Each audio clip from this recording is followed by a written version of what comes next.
Carol, Joete Bobô, boa sexta-feira a todos. Dia de axé bi, roupa de axé, hoje roupa de vestir, roupa de família. Um Adurá diz assim: Ileuá alagbara ocorim Ileuá Shegum. A beleza e a força do homem se vê pela vitória. Ileuá Obinrim Ileuá San e Deni San. E a beleza da mulher está no colo do seu peito, na lisura dos seus seios. Isso me lembra da deusa Euá, aquela que contém a beleza, aquela que é dona, proprietária da beleza e contém beleza. Euá foi uma deusa muito perseguida por muitos homens, muitos eborós, não homens, eborós. Inclusive, tem um itom que conta que Euá foi esposa de Orunmilá. Inclusive, se diz por aí que ela é uma Apetibi de Ifá, né? Coisa que a gente ouve. E essa historinha é muito interessante. Seria então Euá, a esposa de Orunmilá, a qual ela queria saber das quedas dos Odus. Teria ido, através da sociedade das mulheres, seduzir Ifá para roubar dele o conhecimento dos Odus. Então, durante o dia, ela o deixava esgotado de tanto barquear, né? De querer atenção, de fazer amor. Ela era uma deusa muito linda, beleza pura. E à noite, quando ele, cansado, se jogava no leito, pataco, ela ia para a floresta. Chegando na árvore das Yames, se convertia, diz a lenda, que era uma mulher horrenda, medonha, uma feiticeira cruel. E Exu teria seguido, porque Orunmilá não estava dando mais atenção a nada, estava cuidando somente do afeto e da esposa dele. E ali estava esquecendo de atender as pessoas e as coisas estavam indo à breca. E Exu então viu, deu uns estimulantes para Orunmilá, Orobô, que é a fruta, o fruto que se diz que começa doce e acaba amargo, é o fruto da amizade, pertence a Xangô, pertence a Orunmilá e os Eborós. E esse estimulante fez com que Orunmilá ficasse desperto, alerta, agique, e Exu levou para ver a transformação da mulher. Orunmilá ficou muito furioso, muito furioso. Mas nesse momento houve uma coisa interessante. A cisão entre o bem e o mal em Euá. Foi tão forte essa cisão que uma vive hoje junto às feiticeiras da noite, e a Adu, e a do negro, e a Badu, mãe do negro, mãe do vermelho, vive na escuridão junto com as Yames, e a outra parte ficou livre, sendo a pura e unicamente a beleza e o amor incondicional. Orunmilá perdoou Euá, a que partiu para o céu, se transformando nas estrelas. E assim ela também teve uma ligação com Olokun, a qual teve 4 filhas. Isso já foi contado na história de Olokun, né? As filhas que depois Eri traiçoeiramente as matou, lalali, lalala. Essa é uma outra história. Então Euá passou a ser a noite estrelada. E um dia, Obaluaê, Omulu, que caminha longas e grandes distâncias, com a cabeça agachada, olhando para o chão, coberto de palha, e ele viu o reflexo das estrelas em uma poça d'água. E ele ficou encantado e apaixonado pelo aquele reflexo, pelaquela beleza, e ali ele ficou detido muito tempo, mas ele tinha coisas a fazer, e o que ele fez? Ele cobriu essa poça d'água com terra. Estamos falando de um Iton. São efeitos mágicos. Então não venha questionar porque vai prender o brilho das estrelas com a Terra. Prendeu. Prendeu. Falou aí, prendeu. E ele prendeu o brilho das estrelas ali com a Terra, que pertence a ele. E partiu. Mas como ele caminha a longas distâncias, demorou muito a retornar. E a beleza de Euá ficou presa ali. E ela se pôs a gritar e pedindo socorro, eis que um caçador, Oxóssi, estava na floresta, ouviu os gritos de socorro e veio até ela, veio até essa poça, descobrindo a poça da terra, libertando Euá, a qual ele se apaixonou instantaneamente por ela. E a beleza dela era mortal, né? Euá tem essa capacidade de envolver, de seduzir, de deixar a pessoa impressionada por ela e apaixonar a pessoa. E então Oxóssi também conviveu com Euá, por isso ela leva um Odé Matá, que é um Ofá, né, junto das suas coisas, onde Euá se tornou também caçadora. Mas depois ela se tornou esposa de Omulu. Né? Tecnicamente, Omulu não é o deus feio, ele é o deus da beleza que brilha como o sol, por isso é coberto de palha. Omulu, o filho do Senhor, Obalu Aie, o rei da terra.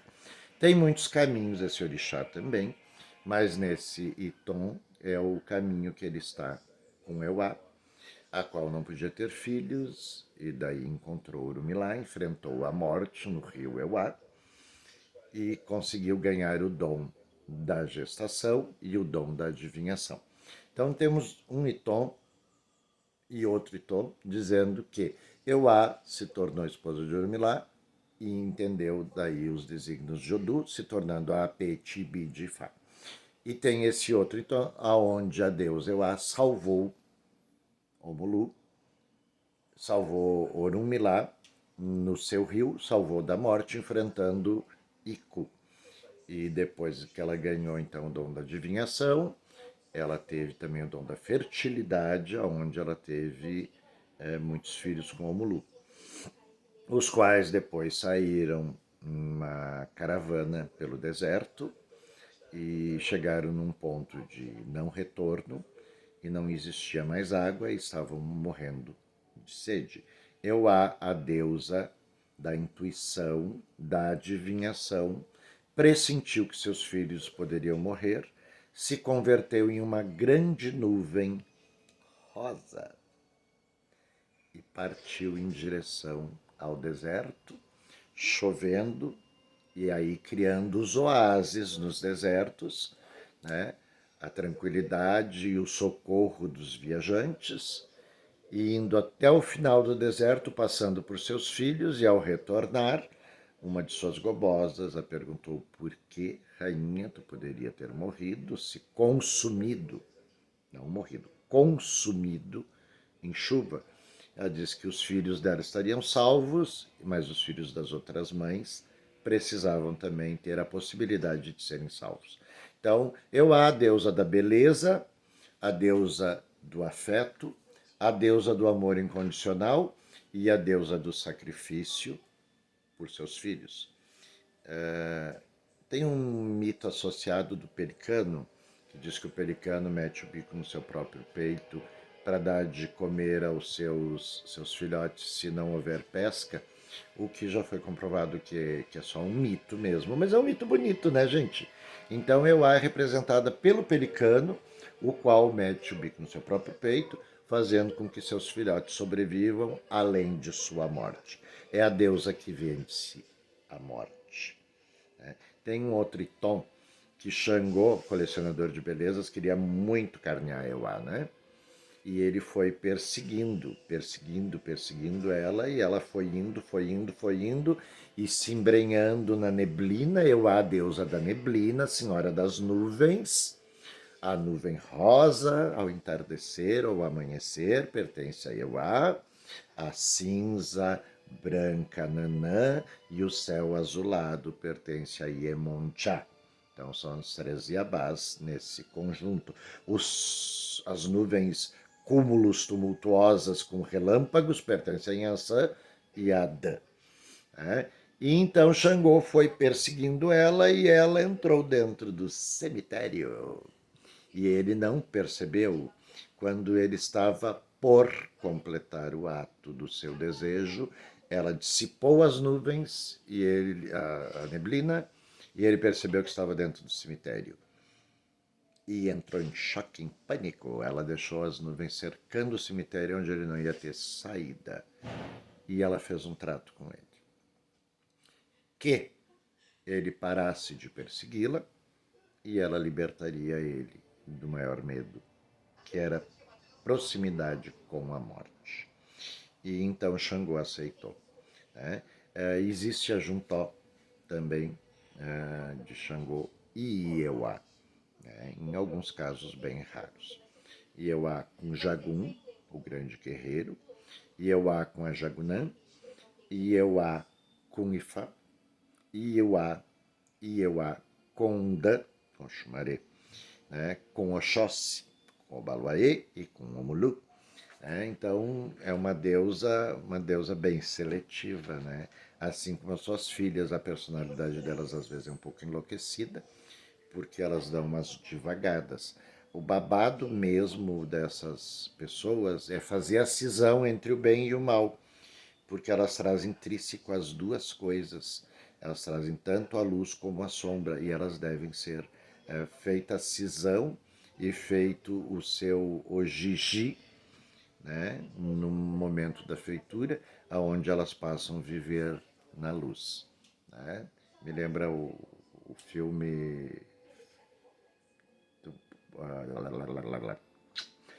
aquele filme de fantasma que diz vá para a luz, Caroline, vá para a luz, Caroline. Então eu vá para a luz, vá para a luz, porque o lado negro dela não é legal. Né? Vive sobre as copas das árvores, das Yamis ou Xorungás, controlando a entrada e a saída da negatividade. Sendo que na base, a guardiã do lado esquerdo, Obá, não permitindo que isso venha para o Aie e complique os Araiês. Então, essa multiplicidade de Euá na copa das árvores, e Gilore coroando as árvores, e Gilori sobre as árvores, e Obá, grande mãe, cuidando da parte do Araiê, não permitindo que o bem e o mal se mesclem. Mas Euá está sempre ao lado negro dela, em cima das copas das árvores, né? Fazendo com que o escuro possa então penetrar. Adã, ou Adã, né? O morcego pertence a essa Iabá no seu lado negro, e o pelicano pertence a essa Iabá no seu lado positivo. Todos nós temos um bom lado e um lado mau. Está em nós sabermos diferenciá-lo e criar a cisão. Então não permitimos e não permitamos que o lado mal tome conta de nossas mentes e nem de nossas vidas, e rezamos a Deus Euá para que nos dê a beleza de espírito, beleza física, beleza emocional e a capacidade de nos doarmos ao outro sem esperar nada em troca. Isso nos ensina Euá. Iró, Hiró, mãe da doçura, grande Euá, grande senhora da adivinhação, grande senhora que enfrenta a morte, grande senhora da beleza. Iró, Hiró, africanos e africanas de Todas as cores de todas as partes do mundo, nascido em qualquer lugar, unidos no axé. Esse tom de sexta-feira, ó Jueti, né? Dia aonde existe uma grande força de Iemonjá, né? Começa a semana com Agé e termina com Iemonjá, as mães do Okun, levando em consideração que Iauá também foi esposa de Olokun. O céu estrelado que se reflete sobre o mar. Existem outras lendas maravilhosas e lindas, mas esse tom de hoje é em homenagem à cisão daqueles que optam em serem bons e aqueles que optam em serem maus, que sejam os melhores e que arquem com suas responsabilidades no futuro. Axé a todos.